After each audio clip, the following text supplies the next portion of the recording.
વડોદરા મહાનગરપાલિકા દ્વારા શહેરમાં આવેલા અલગ અલગ તળાવના બ્યુટિફિકેશન પાછળ લાખો કરોડો રૂપિયાનો ખર્ચો કરવામાં આવે છે, પરંતુ વિકાસની વરવી વાસ્તવિકતા કંઈક જુદી જ છે।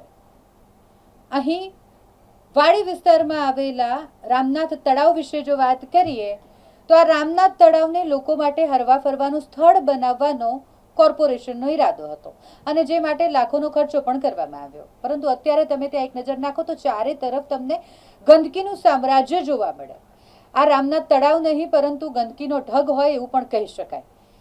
રામનાથ તળાવની આજુબાજુ ફક્ત ને ફક્ત કચરાના ઢગલા જ દેખાઈ રહ્યા છે। વાડી વિસ્તારમાં આવેલા રામનાથ તળાવના બ્યુટિફિકેશન માટે પાલિકાએ લાખો રૂપિયા ખર્ચ્યા, જેનો હેતુ હતો કે લોકો માટે હરવા ફરવાનું સ્થળ બનાવી શકાય, પરંતુ આજે સ્થિતિ તદ્દન વિપરીત છે।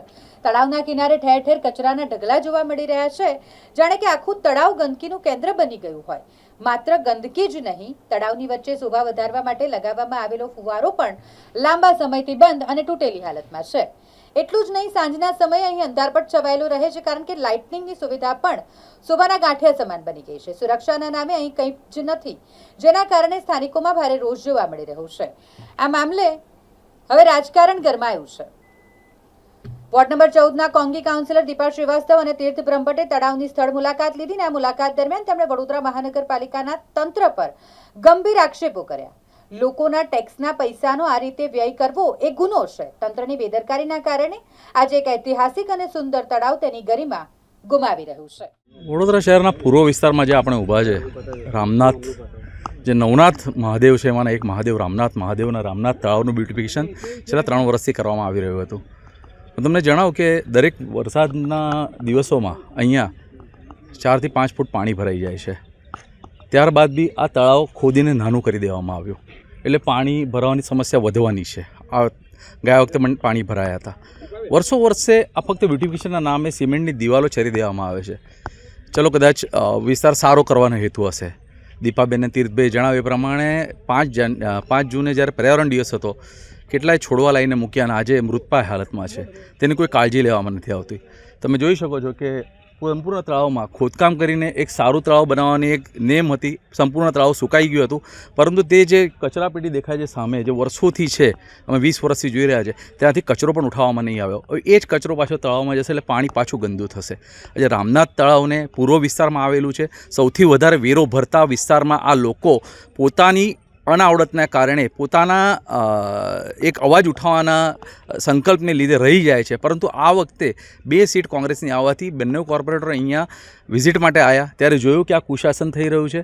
દરેકે દરેક જગ્યાએ જે રીતે તળાવનું બ્યુટિફિકેશન થયું તે રીતે અહીંયા બ્યુટિફિકેશન થવું જોઈતું હતું। અહીંયા લાઇટની પરિસ્થિતિ પણ ગંભીર છે, સાંજે તમે ચાલી ન શકો અને કચરાના ઢગલા જોવા મળે છે, અને ત્યારબાદ પણ અહીંયા માળી કે કોઈ સિક્યુરિટી ગાર્ડ પણ આપવામાં આવ્યો નથી।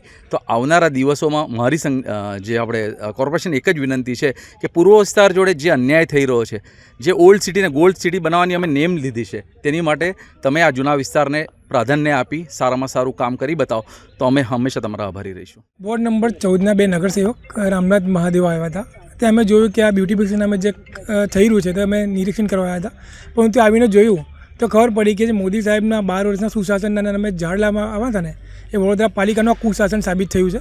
કારણ કે જનતાના વેરાના રૂપિયા, જે પછીના રૂપિયા આવે છે, એના અમે લોકો ઝાડ લે છે, ઝાડને પછી આ ખુલ્લા મૂકી દે, છેલ્લા 15 દિવસથી ના કોઈ માવજત, તેના કારણે ઝાડ બળી ગયા, વૃક્ષો બળી ગયા, તેમજ જો આ ગંદકીનું સામ્રાજ્ય ખતબદી રહ્યું છે। આ બ્યુટિફિકેશનના નામે માત્ર ને માત્ર દેખાડો કરવામાં આવ્યો, કોન્ક્રીટનું જંગલ રાજ કરી નાખ્યું, તેમજ જો અંદર કચરાના ઢગલા તળાવમાં નાખી દેવામાં આવ્યા, વચ્ચે જે ફાઉન્ટેન મૂકવામાં આવ્યો, ફાઉન્ટેન ઊંધો પડી ગયો। તો આ તો કોઈ પ્રકારનું બ્યુટિફિકેશન, આ માત્ર વડોદરા પાલિકાનું કુશાસન સાબિત થઈ રહ્યું છે। ભલે મોદી સાહેબનું સુશાસન હોય કે ના હોય, પણ 100% એવું કહીશ કે આ કુશાસન વડોદરા શહેરના નગરપાલિકાનું છે। હું અમરનાથ મહાદેવ છે ત્યાં દર્શન કરવા આવતી જ રહું છું। આ બ્યુટિફિકેશનના નામ પર જે આ કૌભાંડ છે અને આની કોઈ કેર નથી થઈ રહી, એના વિશે આજે મને બોલવું પડી રહ્યું છે કે જે વિશ્વ પર્યાવરણના દિવસે અમે આટલા બધા ઝાડ અને રોપ અહીંયા લઈને આવ્યા, પણ કર્યું શું? એની કેર કોણ કરશે? એની જવાબદારી કોણ લેશે? બસ ફક્ત દેખાવા માટે તમને પેડ લાવવા છે અને રોપવા બી નથી અને એમ જ મૂકી દેવા છે। તો આ ધ્યાનદોરી કરવી અવશ્ય છે અને ધ્યાનદોરી કરવી જ જોઈએ, અને આની કેર માટે મને મુદ્દો ઉઠાવવો છે। અને આપણા માધ્યમ દ્વારા કહું છું, 7 દિવસની અંદર આ જેટલી બી બરબાદી ઝાડની થઈ રહી છે એ મોટા પાયે વ્યવસ્થિત થાય એવી હું માંગણી કરી રહી છું.